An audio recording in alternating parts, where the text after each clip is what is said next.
Welcome to குட்டி info channel. நம்மளுடைய இந்த சேனலில் கவர்மெண்ட்டோட நலத்திட்டங்கள் பற்றிய தகவல்களை துல்லியமாக அப்டேட் பண்ணிகிட்ருக்கோம். தகவல்களை உடனுக்குடன் தெரிந்து கொள்ள இந்த சேனலை மறக்காமல் சப்ஸ்கிரைப் பண்ணி பக்கத்தில் இருக்க பெல் ஐக்கானையும் கிளிக் பண்ணிக்கோங்க. வாங்க வீடியோக்குள்ளே போகலாம். வீடியோக்குள்ளே போகிறதுக்கு முன்னாடி வீடியோவை தயவு செஞ்சு ஸ்கிப் பண்ணாமல் பாருங்கள். அப்போ தான் நாங்கள் என்ன சொல்ல வரோம் அப்படிங்கிறது உங்களுக்கு புரியும். வாங்க வீடியோக்குள்ளே போகலாம். நம்மளுடைய தமிழகத்தில் புதுசாக ரேஷன் கார்டு கேட்டு அப்ளை பண்ணவங்க நிறைய பேருக்கு இன்னும் ரேஷன் கார்டு வந்து சேரல அப்படிங்கிற ஒரு தகவல் வந்து தொடர்ந்து புகாராக வந்துட்டு தான் இருக்குது. நம்மளுடைய தமிழகத்தில் இப்போ வரைக்கும் 15.94 லட்சம் புதிய குடும்ப அட்டைகள் விநியோகம் பண்ணி முடிச்சிருக்கிறதா அமைச்சர் சங்கரபாணி அவர்கள் சொல்லியிருக்காங்க. இந்த வீடியோவை தொடர்ந்து பாருங்கள். அப்போ தான் வீடியோவில் என்ன சொல்ல வரும் அப்படிங்கிறது உங்களுக்கு புரியும். ஸோ வாங்க வீடியோக்குள்ளே போகலாம். தமிழகத்தில் இப்போ வரைக்கும் டீட்டெயிலாக 15,94,321 பேருக்கு புதிய ரேஷன் கார்டுகள் கொடுத்து முடிச்சிட்டாங்க அப்படின்னு சொல்லி உணவுத்துறை அமைச்சர் சங்கரபாணி வந்து சொல்லியிருக்காரு. இது எப்போ சொல்லியிருக்காருன்னு பார்த்துட்டிங்கன்னா, திண்டுக்கல் மாவட்டம் ஒட்டன்சத்திரம் சட்டப்பேரவை தொகுதியில் புதுசாக குடும்ப அட்டை கேட்டு விண்ணப்பித்தவங்களுக்கு புதிய குடும்ப அட்டை கொடுக்குற ஃபங்க்ஷன் ஒன்று ஒட்டன்சத்திரம் தனியார் திருமண மண்டபத்தில் திங்கக்கிழமை வந்து நடத்தியிருக்காங்க. இதில் மாவட்ட ஆட்சியர் பூங்கொடி தலைமை வந்து வகித்திருந்தார். விழாவில் உணவுத்துறை அமைச்சர் சங்கரபாணி கலந்துட்டு 502 பயனாளிகளுக்கு புதிய குடும்ப அட்டைகள் கொடுத்துருக்காங்க. இதுக்கப்புறம் செய்தியாளர்களை சந்தித்து அவர் என்ன சொல்லியிருக்காருன்னு பார்த்துட்டிங்கன்னா, திமுக அரசு பொறுப்பேற்ற நாளிலிருந்து 38 மாதங்களில் இதுவரைக்கும் 15,94,321 பேருக்கு புதிய குடும்ப அட்டைகள் கொடுத்து முடிச்சிருக்கோம் அப்படிங்கிறத சொல்லியிருக்காரு.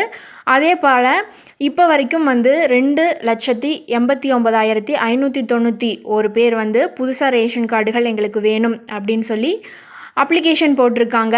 இதில் ஃபஸ்ட்டு கட்டமாக 93,396 பேரோட அந்த அப்ளிகேஷன் எல்லாம் வந்து சரிபார்க்கப்பட்டு அவங்களுடைய அட்டைகள் எல்லாமே வந்து புதுசாக அச்சிட்டு மாவட்ட நிர்வாகம் மூலமாக அவங்களுக்கு கொடுக்க போகிறாங்க அப்படிங்கிற ஒரு தகவலையும் சொல்லியிருக்காங்க.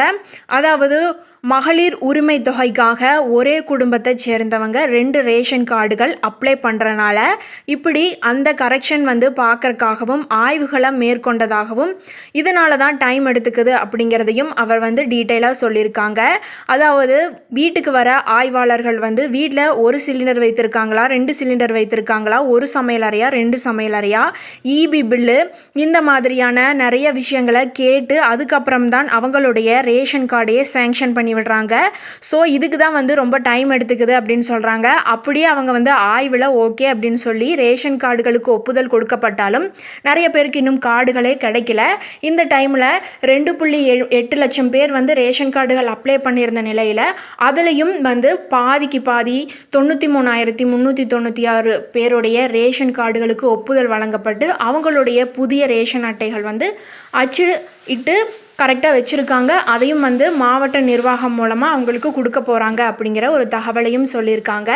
இந்த விஷயம் மட்டும் இல்லாமல் 2வது ஒரு தகவலும் சொல்லியிருக்காங்க. அது என்னன்னு பார்த்துட்டிங்கன்னா, பொதுமக்களுடைய நலனை கருதி 739 முழு நேர ரேஷன் கடைகள் நம்மளுடைய தமிழகத்தில் இயங்கிட்டுருக்கு.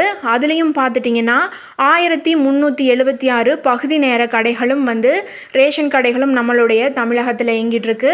டோட்டலாக தமிழகத்தில் மட்டுமே 2,115 நியாய விலை கடைகள் வந்து இப்போ வரைக்கும் இயங்கிட்டுருக்கு. சிறுதானியங்களுடைய பயன்பாட்டை ஜாஸ்தி பண்ணுறதுக்காக நீலகிரி, தருமபுரி மாவட்டங்களில் 2 கிலோ அரிசிக்கு பதிலாக கேழ்விறகு, அதாவது ராகி, இந்த மாதிரியான தானியங்களை கொடுத்துட்ருக்காங்க. அதாவது இன்னும் சிறுதானியங்களுடைய விநியோகத்தை ஜாஸ்தி பண்ணணும், ரேஷன் கடைகளில் ஜாஸ்தி பண்ணணும் அப்படின்னு ஒரு பிளானில் இருக்காங்க. 100 இடங்களில் அமுதம் அங்காடியை ஓப்பன் பண்ணவும் போகிறாங்க. இதெல்லாம் ஃப்யூச்சரில் கொண்டு வர போகிறதா அமைச்சர் அவர்கள் வந்து சொல்லியிருக்காங்க. அதாவது இந்த ஆண்டில் மட்டுமே உணவுத்துறைக்கு தமிழக முதல்வர் 10,500 கோடி மானியமாக கொடுத்துருக்காரு அப்படிங்கிற ஒரு தகவலும் வெளியாக இருக்குது. இந்த நிகழ்ச்சியில் பழனி கோட்டாட்சியர் சரவணன், ஒட்டன்சத்திரம் வட்டாட்சியர் இந்த மாதிரியான மிகப்பெரிய தலைவர்கள், கூட்டுறவு சங்க தலைவர்கள் எல்லாம் வந்து ஜாயின் பண்ணியிருக்காங்க அப்படின்னு சொல்லியிருக்காங்க. ஆக மொத்தம் ரேஷன் கார்டு கொடுக்குற பணிகள் வந்து ரொம்ப தீவிரமாக போயிட்டுருக்கு. நீங்கள் ரேஷன் கார்டு வாங்கலை அப்படின்னா தயவு செஞ்சு உங்களுடைய ரேஷன் கடை இல்லைன்னா தாலுக்கா ஆஃபீஸில் போய் கேட்டு வாங்கிக்கங்க. இல்லைன்னா அவங்களே கொண்டு வந்து வீட்டுக்கு கொடுத்துட்ருக்காங்க. ஸோ மிஸ் பண்ணிடாதீங்க. அதே போல் ரேஷன் கார்டு அப்ளை பண்ணலினாலும் இந்த டைமை யூஸ் பண்ணி அப்ளை பண்ணிக்கங்க. கண்டிப்பாக உங்கள் வீடு தேடி கொண்டு வந்து கொடுப்பாங்க ரேஷன் கார்டு அப்ளை பண்ணியிருந்தீங்கன்னா.